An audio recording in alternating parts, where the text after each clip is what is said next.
Seatbelts save thousands of lives per year.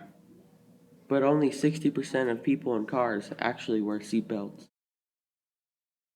If 90% of Americans buckle up, we will prevent more than 5,500 deaths and 132,000 injuries per year. Seatbelts are the most effective way to protect yourself in a car. Even this little girl is smart enough to wear a seatbelt. That old lady isn't wearing a seatbelt.